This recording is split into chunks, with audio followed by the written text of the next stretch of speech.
Kita sambung kembali yang dikatakan tentang lahirnya Rasul membawa cerita gembira, yakni dari derita kepada gembira ataupun daripada gelita kepada cahaya. Ibu-ibu, ayah-ayah mungkin yang bersama-sama dengan anak-anak ketika ini untuk menonton perbincangan kita berkenaan dengan kelahiran Rasulullah sallallahu alaihi wasallam. Baik, lazimnya kelahiran Rasulullah sallallahu alaihi wasallam kita buat perarakan yang begitu besar-besaran lah di seluruh Malaysia. Ada negara-negara lain juga turut sama-sama mengadakan perarakan. Alhamdulillah, dengan penuh semangat, dengan penuh rasa kecintaan, ada buat perarakan dengan berpakaian, dengan slogan-slogan yang dibawa bersama. Seterusnya berselawat sepanjang jalan buat perarakan bagi menandakan kecintaan kepada Nabi Muhammad sallallahu alaihi wasallam. Jadi dalam kita mencintai Nabi sallallahu alaihi wasallam, sekadar kita mengatakan cinta bersalawat sahaja tidak memadai, tidak cukup. Apa dikatakan tidak memadai dan tidak cukup? Kerana bagi kita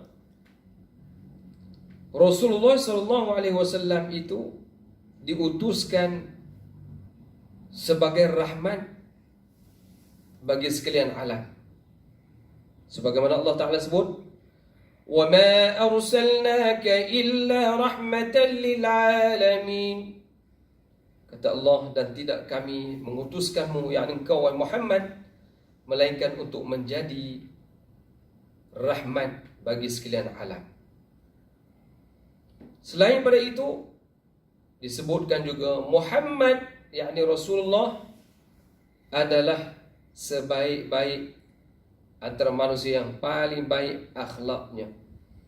Ini tujuan apa Allah Subhanahu wa taala menegaskan dalam Al-Quran begini, adalah untuk membuktikan kepada kita bukan sekadar mengenang hari kelahiran Nabi. Sebaliknya, kita kena ikut tingkah laku, sifat-sifat yang ada pada Nabi, akhlak yang ada kepada Nabi. Itu yang wajib kita ikuti. Jadi, selain daripada kita memperingati kelahiran Nabi Muhammad sallallahu alaihi wasallam seperti kelaziman saban tahun kita laksanakannya, alangkah sayukianya kita mengambil ibrah daripada kepimpinan baginda untuk menangani isu besar yang sedang kita hadapi di saat ini. Ini termasuk juga permasalahan dalam ngurus wabak penyakit, menangani krisis ekonomi yang meruncing, serta menyelesaikan isu perpecahan yang serius yang sedang melanda masyarakat kita pada hari ini. Baik tuan-tuan hadirin muslimin, muslimat, anak-anak, adik-adik dan kasih sekalian. Jadi ibrah yang dapat kita petik pada pagi ini, pasakan pertama yang saya nak kongsi dengan adik-adik dan anak-anak, Ustaz nak kongsi dengan tuan-tuan dan puan-puan, adik-adik, anak-anak sekalian, iaitu bagaimana kita nak melandaikan keluk jangkitan COVID-19. Dalam usaha meratakan lengkung jangkitan COVID-19 yang saban hari menunjukkan kes-kes baru yang semakin menambah, bertambah sekarang ini, petunjuk oleh Nabi SAW perlu diberi perhatian serius. Tuan-tuan, kenapa saya kaitkan dengan perkara ini? Kita lihat, ya, kalau tak dikaitkan dengan perkara ini, kita bimbang juga. Ya, kita sibuk bicara tentang kelahiran Nabi, sedangkan perkara-perkara seperti ini pun juga telah dicerita oleh Nabi sallallahu alaihi wasallam. Ya, ini ibrahnya. Ibrahnya antaranya apa yang Nabi ajar kepada kita, di mana Rasulullah sallallahu alaihi wasallam sendiri pun pernah berceritakan dalam hadisnya sejak 1400 tahun yang dahulu, di mana pesuruh Allah ini telah pun mengajar prosedur operasi standard ataupun disebut sebagai SOP yang terbaik untuk mengelak penyakit berjangkit seumpama wabak COVID-19. Kalau zaman dahulu tuan-tuan, taun, ya, kusta dan sebagainya, yang merebak, yang menyerang masyarakat umat manusia pada ketika itu. Bagaimana Rasulullah mengajar kita? Yang pertama, Rasulullah SAW telah memperingatkan supaya mengamalkan penjarakan fizikal melalui hadis baginda Nabi SAW. Hadis ini bermaksud orang-orang sakit janganlah mendatangi orang-orang yang sihat. Hadis rawahu Al-Bukhari. Begitu juga Rasulullah SAW mengajar kepada kita. Nabi juga pernah didatangi oleh rombongan Bani Thaqif. Di mana Bani Thaqif ini yang mana mereka itu pembawa sakit antara mereka. Lalu Rasulullah SAW menceritakan kepada mereka, Nabi tidak bersentuh dan tidak bersalam dengan mereka. Sebaliknya, sabdaan Nabi SAW yang membawa maksud, sesungguhnya kami menerima bai'ah kamu, maka pulanglah. Hadis rawahu Al-Bukhari. Dalam hadis ini tuan-tuan, Nabi nak ajar kita apa? Tadi Nabi ajar jangan mendekati orang yang sakit, buat penjarakan. Dan yang kedua, anak-anak perlu ingat yang kedua, hadis Nabi sebut tadi, orang yang sakit, Nabi sendiri pun tak bersalam. Bahkan Nabi daripada jauh, Nabi mengatakan, sesungguhnya kami menerima bai'ah kamu, maka pulanglah. Nabi ajar kita tu bukan suruh sombong, tetapi Nabi ajar supaya orang yang berpenyakit tidak mendekati orang yang sihat. Tidak cukup sekadar itu, Nabi juga memperingat umat baginda sallallahu alaihi wasallam untuk mencegah penyakit berjangkit dengan cara tidak masuk ataupun keluar dari kawasan yang dijangkiti. Di mana Nabi bersabda yang memberi makna, apabila kamu mendengar di sesuatu tempat yang ada penyakit, janganlah kamu pergi ke situ. Manakala jika wabak itu berlaku di tempat kamu, jangan pula keluar daripadanya. Hadis rawahu Al-Bukhari. Bagaimana Nabi ajar kita daripada ibrahnya? Ya, daripada pengajaran hadis ini, Rasulullah nak mengatakan kepada kita dalam kehidupan anak-anak, adik-adik sekalian, ya, kalau kita mendengar satu kawasan itu ada sakit, jangan kita pergi. Dan begitu juga, kalau kita sendiri tempat kita ada sakit, jangan kita keluar. Sama dengan SOP yang dilaksanakan di Malaysia pada hari ini. Hampir sama kan? Apakah kita rujuk kepada kata-kata orang barat? Tidak juga tuan-tuan. Hari ini berselisih faham antara kita. Ada ulama-ulama kita yang mungkin mereka hebat, dan mungkin mereka sendiri pengamalnya, yang mengatakan mereka amat sedih kerana umat Islam pada hari ini solat duduk dalam keadaan jauh, berjauh-jauhan. Ya, macam dah hilang rasa kasih sayang. Sedangkan bercanggah dengan Nabi suruh semayang, ya, suruh duduk dekat. Begitu juga semayang tutup muka. Nabi suruh buka, bukan suruh tutup. Tuan-tuan, masalah seperti ini telah dipakai di negara-negara yang lain. Pendapat-pendapat ulama-ulama mereka yang berbentuk individu, bukan berbentuk keseluruhan. Jadi dilihat kepada ulama di Malaysia, terutamanya mufti. Saya tertarik dengan sahabat saya ataupun guru saya juga, Ustaz Abdul Somad. Bagaimana kata beliau, sekiranya pendapat aku ini bercanggah dengan pendapat mufti, sila ambil pendapat aku, buang di dalam tong sampah. terima pendapat yang lebih baik, antaranya pendapat mufti, kerana mufti itu berada dalam waqi'nya, dalam masyarakatnya, fatwa mengikut masyarakatnya. Jadi ambillah pendapat aku, buang tu sampah. Jadi begitu tawaduk. Kenapa kita buat satu isu yang bercanggah?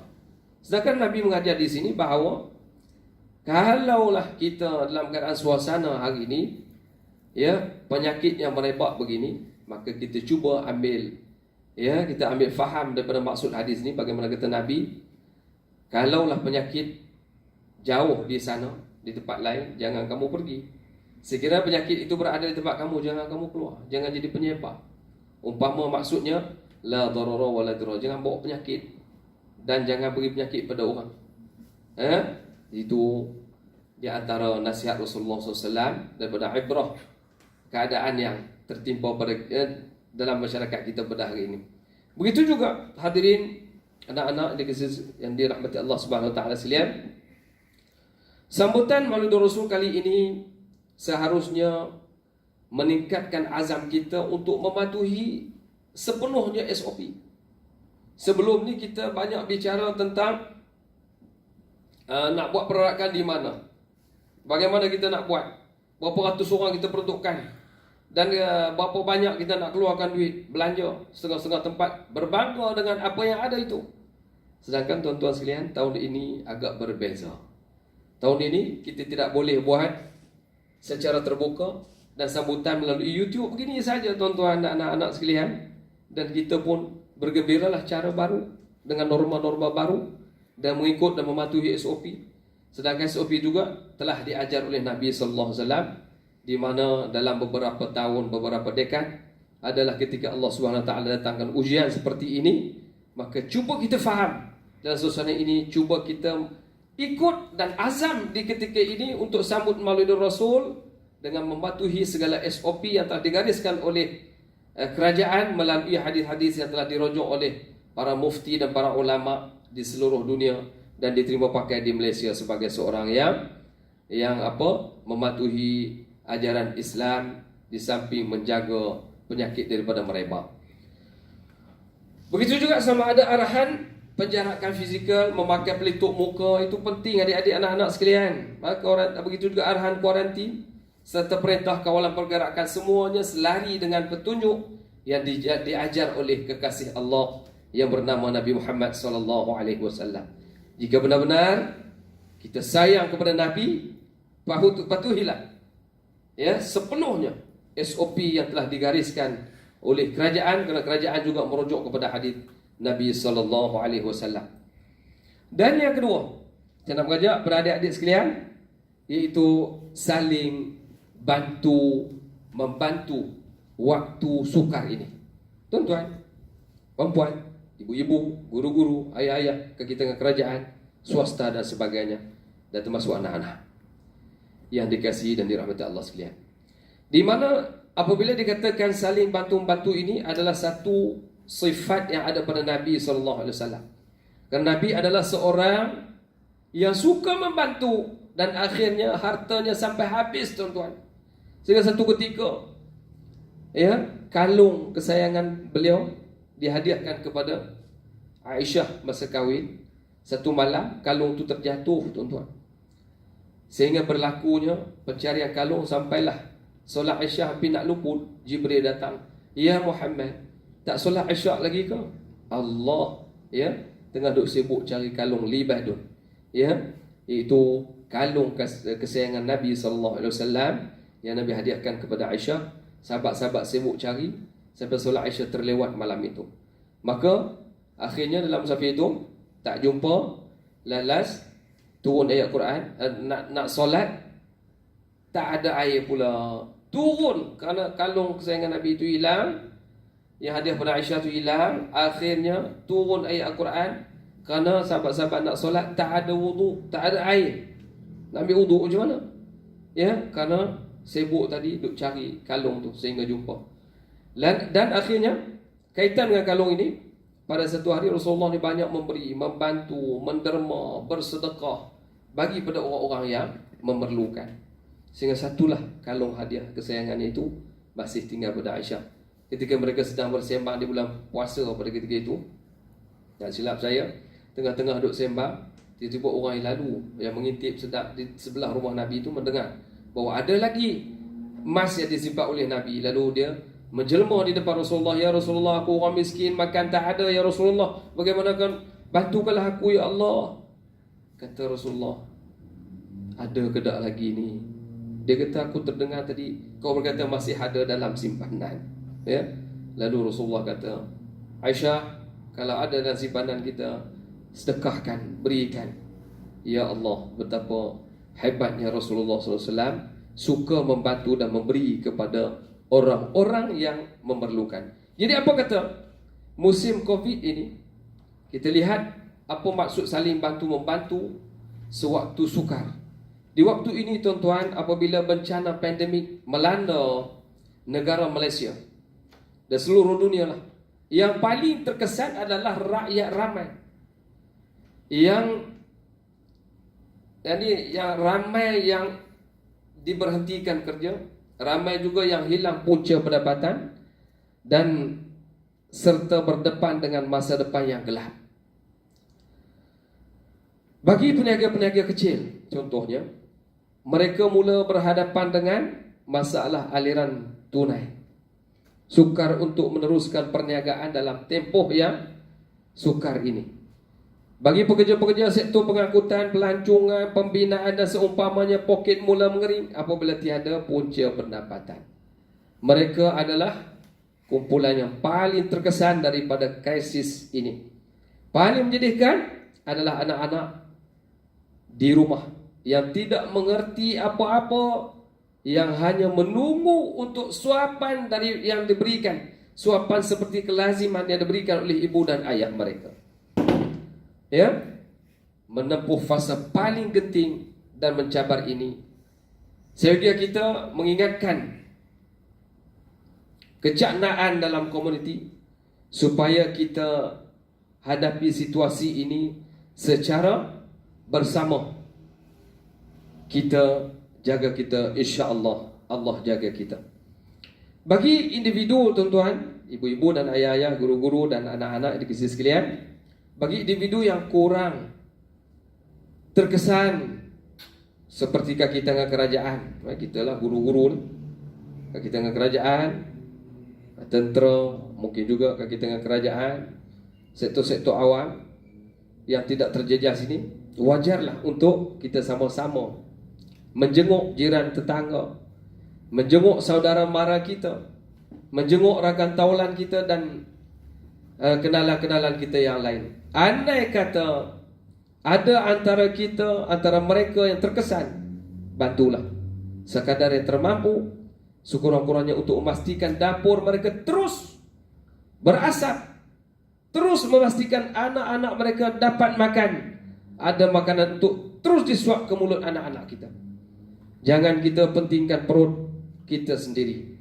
Bagi orang-orang tak terjejas, mungkin dia rasa duitnya banyak di musim ini, maka dia pun mula membeli emas. Tuan-tuan, kedai emas menjadi tumpuan.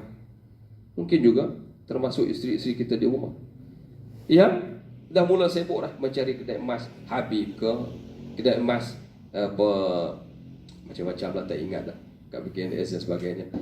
Jadi sibuk pergi cari emas untuk dapatkan emas ketika itu mahal untuk dijual kembali. Sedangkan jiran-jiran rumah kita, saya terasa tuan-tuan berada di kampung, melihat masyarakat yang tidak dapat bekerja di musim itu, tak ada pendapatan tuan-tuan, entah tahu makan apa. Ya, Allahu Akbar, Tuhan saja yang lebih tahu hikmahnya. Jadi konsep kita jaga kita ini sudah diajar oleh Nabi SAW. Dan sekian lama, antaranya baginda sangat menganjurkan memberi makan kepada orang yang memerlukan. Dalam satu hadis Nabi ditanya oleh seorang sahabat tentang amalan terbaik dalam Islam. Lalu baginda SAW bersabda, yang bermaksud supaya yakni memberi makan dan menyampaikan salam kepada orang yang dikenali ataupun tidak. Ya, kata Nabi SAW yang bersabda, bermaksud memberi makanan dan menyampaikan salam kepada orang yang dikenali ataupun tidak dikenali. Itu maksud daripada hadis yang diriwayatkan oleh Bukhari dan Muslim. Tidaklah terhenti di situ sahaja, tuan-tuan, ibu-ibu dan ayah-ayah dan anak-anak sekalian. Dalam hadis-hadis diriwayatkan oleh Ibnu Sa'ad, begitu juga Al-Hakim, At-Tabrani, At-Tirmidzi, Ibnu Majah dan lain-lain lagi. Banyak sekali Nabi melaporkan, mempelopori amalan memberi makan kepada orang-orang lain, di mana konsep memberi makan dan menyampaikan salam diajar oleh Nabi SAW ini adalah manifestasi yang tertinggi untuk memupuk kita kecaknaan dalam masyarakat, khususnya untuk membantu golongan-golongan yang memerlukan. Sebab itu hadirin sekalian, mengambil pengajaran sempena sambutan Maulidur Rasul sallallahu alaihi wasallam tahun ini sewajarnya, segenap lapisan masyarakat mempertingkatkan tahap kecaknaan dalam komuniti untuk saling bantu-membantu, khususnya memenuhi ataupun kita menempuh tempoh sukar ini. Jika kita betul-betul mencintai Nabi seperti yang diulang setiap kali sambutan Maulidur Rasul, sewajarnya kita tidak akan ataupun kita tidak ada kita pasti tidak ada jiran tetangga kita berkelaparan, tidak ada anak-anak ke sekolah dengan poket kosong, tidak ada anak-anak yang pergi sekolah dalam keadaan nangis kerana tak dapat makan, dan tidak ada kenalan-kenalan nangis di penghujung malam dihambak resah yang tidak sudah.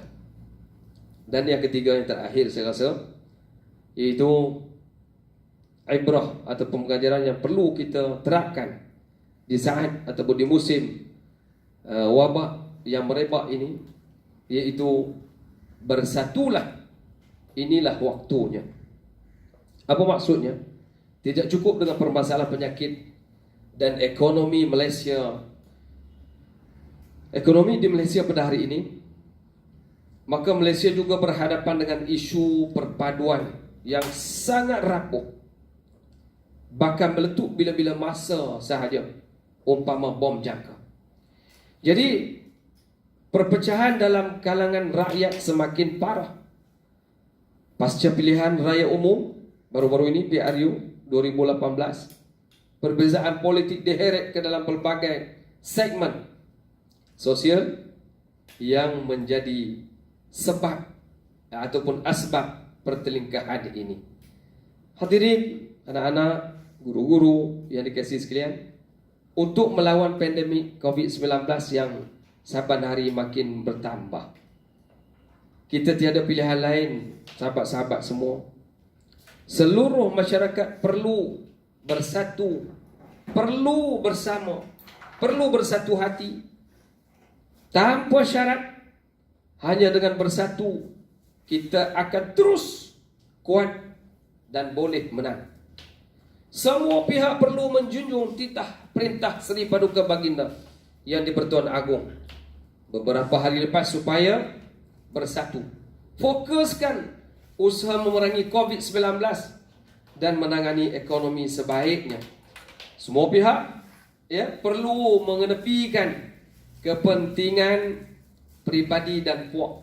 Dalam tempoh sukar ini, kita perlu meletakkan kepentingan rakyat dan negara sebagai keutamaan yang tertinggi, bukan kepentingan pribadi dan juga kepentingan politik kita sendiri. Kunci utama kejayaan negara Madinah Al-Munawwarah adalah perpaduan yang telah disaksikan oleh Nabi SAW, sehingga negara menjadi masyhur di seluruh dunia, di mana Madinah ataupun nama asalnya Yathrib tidak dapat dibangunkan secara mapan sebelumnya kerana belenggu perpecahan. Golongan Aus dan Khazraj yang saling bermusuh-musuhan, berbunuh-bunuh sesama sendiri, bersalah fahaman sesama sendiri. Apabila sampainya Rasulullah ke Madinah dalam peristiwa hijrah, antara langkah awal Nabi adalah mempersaudarakan kedua-dua Bani Aus dan Bani Khazraj ini, ya, bagi utusan Allah yang agung. Maka Rasulullah SAW sangat memahami bahawa selagi rakyatnya berpecah belah, selagi rakyatnya tidak bersatu, selagi rakyatnya fikrah tidak sama, saling bertelagah sesama sendiri, negara Madinah tidak dibangunkan dengan jayanya. Hadirin, anak-anak, guru-guru yang dikasihi dan rahmati Allah sekalian, tidak cukup dengan mendamaikan kedua-dua puak tempatan yang bertelagah itu. Nabi terus memupuk perpaduan dengan mempersaudarakan golongan Muhajirin dan Ansar. Bermodalkan perpaduan yang utuh, hasil inisiatif Nabi inilah yang akhirnya Madinah berkembang maju menjadi pusat pegangan, menjadi pusat pegangan agama, menjadi pusat dagangan dan sosial yang tersohor di serantau dunia, yakni di seluruh dunia. Jika ingin melangkah lebih jauh mencapai tahap negara maju dengan acuan sendiri, Malaysia tiada pilihan lain, maka setiap warga perlu bersatu dengan hati yang terbuka, berlapang dada kerana Allah Subhanahu wa taala. Sebarang perbezaan perlu diurus secara matang dan sejahtera. Variasi bukan alasan untuk tidak bersatu. Bahkan variasi itulah simbol yang memperkenalkan Malaysia pada mata dunia. Semangat kita, semangat sambutan Maulidur Rasul, Maulid Nabi pada tahun ini perlu dijadikan asbab paling kuat untuk kita mengukuhkan perpaduan seperti yang disarankan oleh baginda Nabi SAW, khususnya untuk berdepani yakni pandemik COVID-19 dan kesengsaraan ekonomi sekarang. Hadirin, anak-anak, murid-murid dan kasihan yang dirahmati Allah sekalian, Ustaz, setakat itu dulu. Ya, 3 kata kunci tadi. Ya, yang pertama, kita kena musim COVID ini sama-sama kita melandaikan gelok jangkitan ini. Dan yang kedua, kita kena sama-sama saling bantu-membantu, ya, musim COVID ini. Dan yang ketiga, bersatu, ya, bersatu hati, berlapang dada walaupun bagi berbagai-bagai pandangan politik, untuk sama-sama kita laksanakan dalam kehidupan kita ini. Kerana kehidupan kita pada hari ini amat memerlukan kesatuan ini, bantu-membantu dan mencegah penyakit. Dan Ustaz rasa setakat itu dulu perbincangan kita pada petang ini, kerana masa tidak mengizinkan pada pagi ini, kerana masa tidak mengizinkan. Mudah-mudahan Allah Subhanahu wa taala berkati majlis maulid kita pada tahun ini. Walaupun suasananya agak berbeza, kita terpaksa mengikut norma baru. Ya, sebelum ini kita mengikut ataupun kita mengadakan perarakan yang penuh rasa meriah sekali. Tahun ini kita meriahkan dalam suasana yang berbeza. Mungkin kita hanya melihat dari YouTube dengan perasaan dan rasa kecintaan pada Nabi. Kebersamaan kita membuatkan program seperti ini. Mudah-mudahan kita dapat satu hati, dapat memahami maksud yang dikatakan ibrah, ya, pengajaran yang Rasulullah ajar pada kita bagaimana kita nak menangani apa-apa masalah yang berlaku pada hari ini. Mudah-mudahan berkat keikhlasan kita bersama pada pagi ini, dapat sama-sama kita ambil sikit sebanyak iktibar dari ilmu yang telah mampu Ustaz sampaikan, dan mampu kita jadikan sebagai pengajaran dalam hidup untuk sama-sama kita mengharungi kehidupan kita yang saban hari makin diuji, saban hari makin penuh dengan ujian-ujian yang lain, iaitu pandemik COVID-19 belum akhir, ya, belum berakhir. Jadi kita perlulah sama-sama bersatu, bersama-sama kita tangani penyakit ini, bersama dengan kita menghayati apa yang diajar oleh Nabi sallallahu alaihi wasallam. Mudah-mudahan kita dapat manfaat daripada apa yang kita bincang pada petang ini. Segala yang baik pada Allah Subhanahu wa taala terkurang untuk kelemahan diri saya dan kita semua sebagai hamba Allah Subhanahu wa taala. Aqulu qawli hadza astaghfirullahal azim li wa lakum. Wassalamu alaikum warahmatullahi wabarakatuh.